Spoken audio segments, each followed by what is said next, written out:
اعوذ باللہ من الشیطان الرجیم، بسم اللہ الرحمن الرحیم۔ السلام علیکم ناظرین،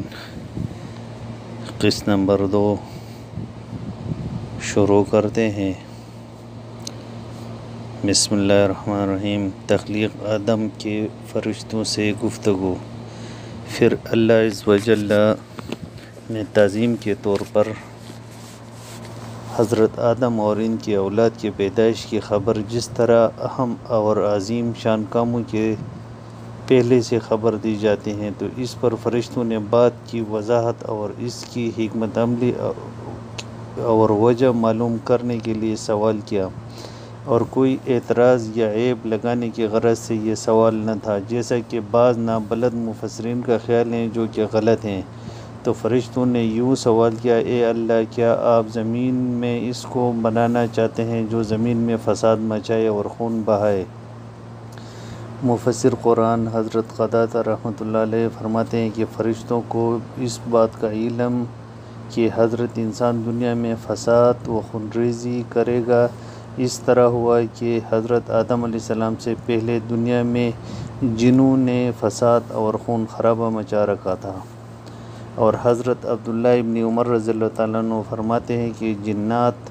حضرت آدم علیہ السلام سے 2000 سال پہلے سے آباد تھے، پھر انہوں نے خونریزی کی تو اللہ تعالیٰ نے ان پر فرشتوں کا لشکر بھیج دیا، اور ان فرشتوں نے جنات کو مار مار کر سمندری جزیروں اور ویران علاقوں میں بھگا دیا۔ حضرت ابن عباس رضی اللہ تعالیٰ عنہ سے بھی اسی طرح کی بات منقول ہے، اور یہ بھی کہا گیا ہے کہ انہوں نے لوح محفوظ سے اطلاع پائی تھی، اور یہ بھی کہا گیا ہے کہ یہ بات فرشتوں کو ان کے 2 ساتھی فرشتوں ہاروت و ماروت نے بتا دی تھی، اور ان دونوں کو یہ بات اوپر والے فرشتے سجل نے بتائی تھی، اور یہ بھی کہا گیا ہے کہ ان کو انسان کی اس فطرت کا علم اس طرح ہوا تھا کہ وہ جانتے تھے کہ اس مخلوق کو مٹی سے پیدا کیا جا رہا ہے تو ضرور مٹی کے اوصاف اس میں آئیں گے۔ تو فرشتوں نے کہا کہ ہم آپ کی تسبیح کرتے ہیں اور آپ کی پاکی بیان کرتے ہیں، یعنی ہم ہمیشہ تیری عبادت کرتے رہیں گے، ہم میں سے کوئی آپ کی نافرمانی نہیں کرے گا۔ تو اگر اس مخلوق انسانی کی پیدائش سے مقصود آپ کی عبادت ہے تو ہم کبھی بھی دن رات میں آپ کی عبادت سے نہیں تھکتے، ہم سے یہ کام لیجئے۔ تو اللہ تعالیٰ نے فرمایا کہ میں وہ سب جانتا ہوں جو تم نہیں جانتے، یعنی اس مخلوق انسانی کی پیدائش سے کیا کیا حکمتیں اور مصلحتیں مقصود ہیں۔ مثلاً عنقریب اس سے انبیاء کرام علیہ السلام کو پیدا کیا جائے گا، اسی طرح صدیقین کو، شہداء کو، صالحین کو بھی پیدا کیا جائے گا۔ علم کی بنا پر آدم علیہ السلام کو فضیلت۔ پھر اللہ پاک نے حضرت آدم علیہ السلام کے بڑائی اور شرف کو علم کی وجہ سے بلند فرمایا، اور فرمان بیان کیا کہ ہم نے آدم کو تمام نام سکھلا دی۔ ابن عباس رضی اللہ تعالیٰ عنہ فرماتے ہیں کہ یہ وہ نام تھے جن کو لوگ آپس میں جانتے ہیں، جیسے انسان، جانور، آسمان، سمندر، پہاڑ، اونٹ، گدھا وغیرہ وغیرہ۔ اور حضرت مجاہد رحمۃ اللہ علیہ فرماتے ہیں کہ ہر چیز کے نام سکھائی تھی، جیسے پیالہ تقدیر، یہاں تک جو ریخ آواز کے ساتھ پیچھے سے نکل جاتی ہیں اس کا نام، اور جو بغیر آواز کے نکلتی ہیں اس کا نام بھی بتا دیا، اور فرماتے ہیں کہ ہر جانور، ہر پرندے اور ہر چیز کے نام سکھائی تھی۔ اور حضرت سعید، حضرت ابن جبیر اور قتادہ وغیرہ ہم ایک کے علاوہ سب کا یہ کہنا ہے، اور حضرت ربیع رحمۃ اللہ علیہ فرماتے ہیں کہ حضرت آدم علیہ السلام کو تمام ملائکہ کے نام سکھائے تھے، اور عبد الرحمن بن زید فرماتے ہیں کہ ان کو ان کی اولاد کے نام بھی سکھا دی تھی۔ اور صحیح یہ کہ حضرت آدم علیہ السلام کو اللہ تعالیٰ نے انواع وغیرہ کے نام اور ان کے کاموں کے نام سکھائے تھے، جیسے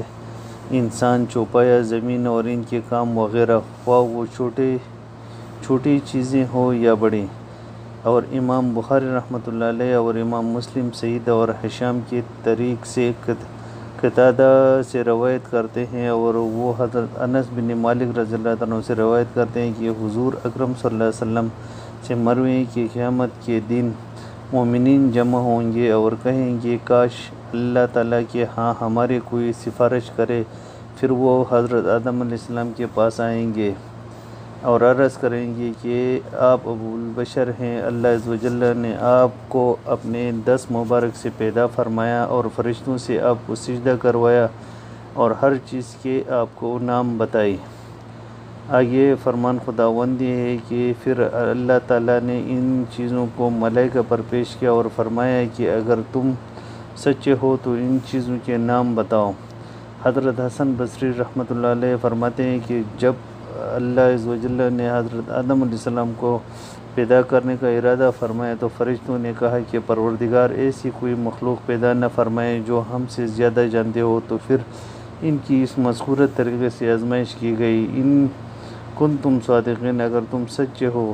کا یہی مطلب ہے کہ اگر تم مذکورہ خیال میں سچے ہو تو ان کے نام بتاؤ۔ اس کے بارے میں بزرگوں کے اور بھی اقوال ہیں جو ہم نے اپنے تفسیر میں ذکر کر دی ہیں۔ تو پھر فرشتوں نے عرض کیا کہ اے پروردگار تو پاک ہیں، ہمیں کوئی علم نہیں ہے سوائے اس کے جو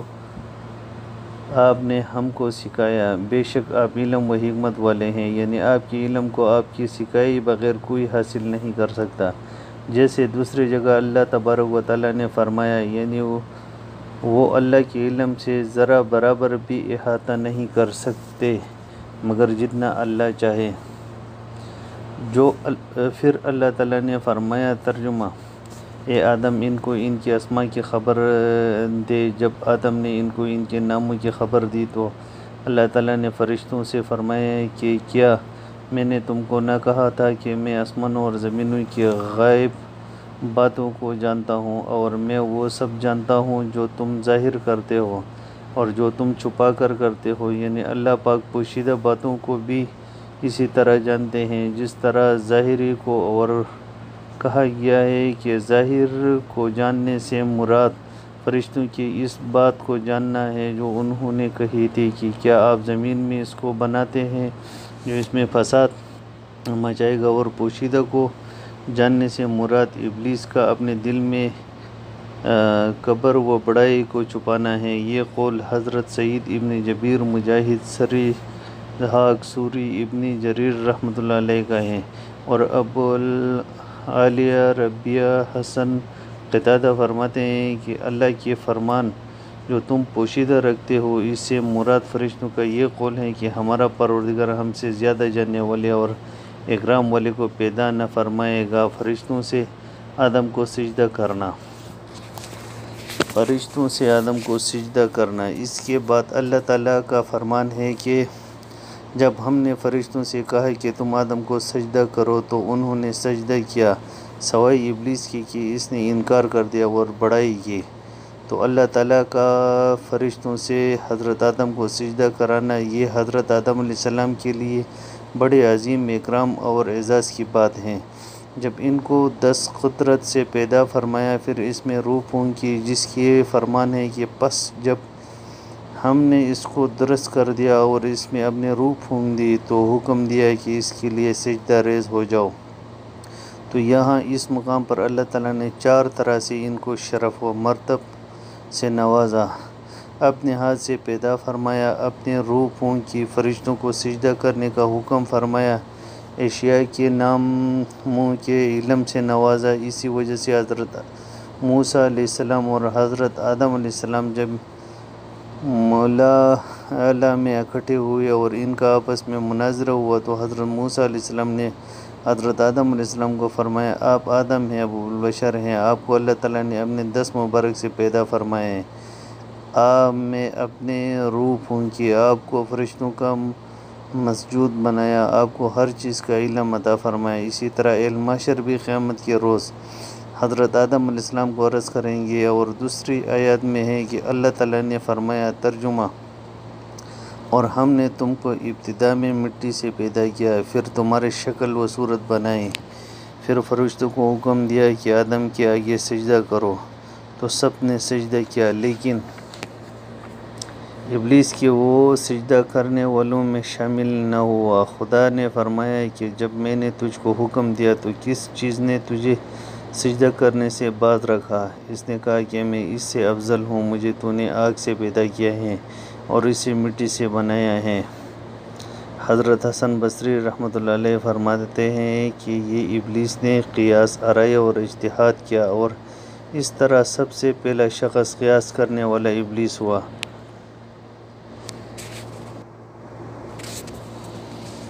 اور محمد بن سیرین رحمۃ اللہ علیہ بھی فرماتے ہیں کہ اول شخص جس نے قیاس آرائی کی وہ ابلیس ہیں، اور سورج و چاند کی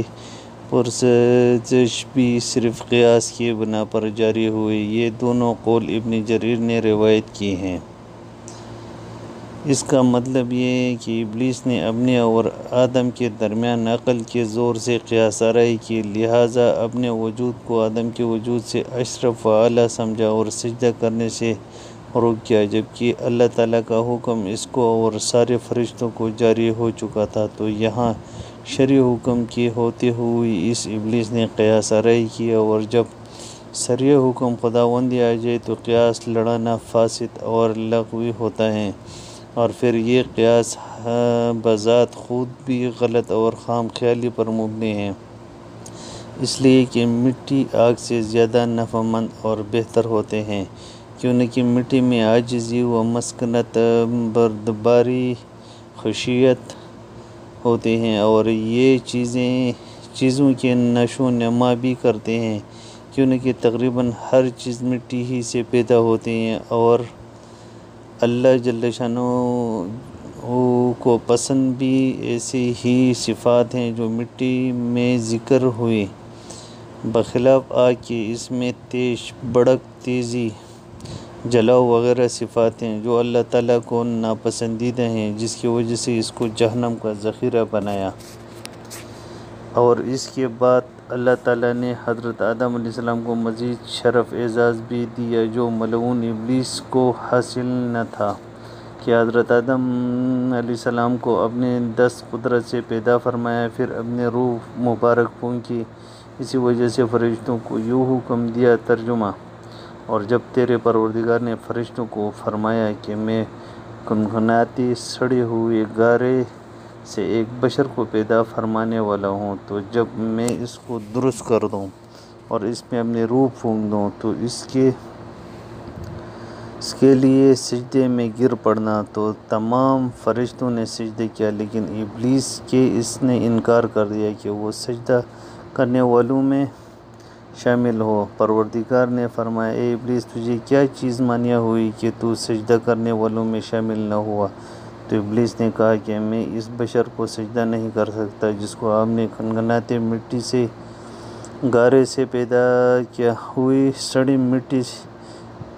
کے گارے سے پیدا فرمایا۔ تو پروردگار نے فرمایا کہ نکل جا، تو بے شک تو مردود ہے اور قیامت تک تجھ پر لعنت برستی رہے گی۔ تو شیطان ملعون اس لعنت و حقارت کا مستحق ہوا، کیونکہ اس نے آدم پر عیب لگایا اور ان کو حقیر جانا اور امر الہی کی مخالفت کی، اور شرعی حکم خداوندی کو نظر انداز کرتے ہوئے بڑائی کی وجہ سے قیاس آرائی کی، اور حق کو چھوڑ کر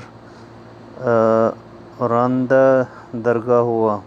اور سجدہ تو نہیں کیا، لیکن اس کے بعد بھی جو اپنے بڑائی اور اکڑاہٹ بیان کی اور انسانوں کو بہکانے کا کہا، وہ اس کے پہلے گناہ سے بڑھ کر ہوا، گویا گناہوں کے ظلمتوں میں دھنستا چلا گیا۔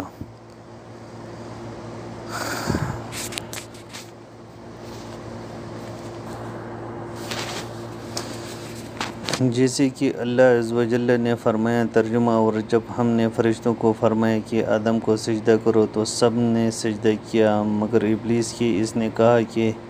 کیا میں اس کو سجدہ کروں جس کو آپ نے مٹی سے پیدا فرمایا، اور عذرائے طنز کہنے لگا: دیکھو یہی آدم وہ ہیں جس کو آپ نے مجھ پر فضیلت دی ہے، اگر آپ مجھ کو قیامت کے روز تک مہلت عطا فرمائیں تو میں تھوڑے سے شخصوں کے سوا اس کی تمام اولاد کی جڑ کاٹتا رہوں کاٹتا رہوں گا۔ تو خدا نے فرمایا جا یہاں سے چلا جا، جو شخص ان میں سے تیری پیروی کرے گا تو تم سب کی جگہ جہنم ہے اور وہ پوری سزا ہے، اور ان میں سے جس کو بہکا سکے اپنی آواز سے بہکاتا رہا اور اپنے سواروں اور پیادوں کو چڑھا کر لاتا اور ان کے مال و اولاد میں شریک ہوتا رہا اور ان سے وعدہ کرتا رہا، اور شیطان جو ان سے وعدہ کرتا ہے سب دھوکہ ہے۔ جو میرے مخلص بندے ہیں ان پر تیرا کچھ زور نہیں ہے، اور اے پیغمبر تمہارے پروردگار کارساز ہیں۔ اور سورہ کہف میں یوں فرمایا ترجمہ: اور جب ہم نے فرشتوں کو کہا کہ آدم کو سجدہ کرو تو ان سب نے سجدہ کیا سوائے ابلیس کے جو جنوں میں سے تھا۔ اس نے اپنے پروردگار کے حکم کی نافرمانی کی۔ تو کیا اے لوگو تم اس کو اور اس کی ذریت کو دوست بناتے ہو مجھے چھوڑ کر؟ تو دوستو، اللہ رب العزت ہم سے یہاں گلہ بھی کرتا ہے کہ تم اپنے کھلے دشمن کو دوست بناتے ہو مجھے چھوڑ کر، یعنی ابلیس کو اپنا دوست بناتے ہو۔ دوستو، ابلیس نے تو حضرت آدم کو ایک سجدہ نہیں کیا، اس سے وہ مردود ہوا۔ ہم دن میں کتنے سجدے نہیں کرتے اپنے رب کے ہاں، لہٰذا 5 وقت کا نماز پڑھتے ہیں اور انشاءاللہ دوسروں کو بھی دعوت دیں گے۔ اللہ رب العزت ہم کو 5 وقتہ نمازی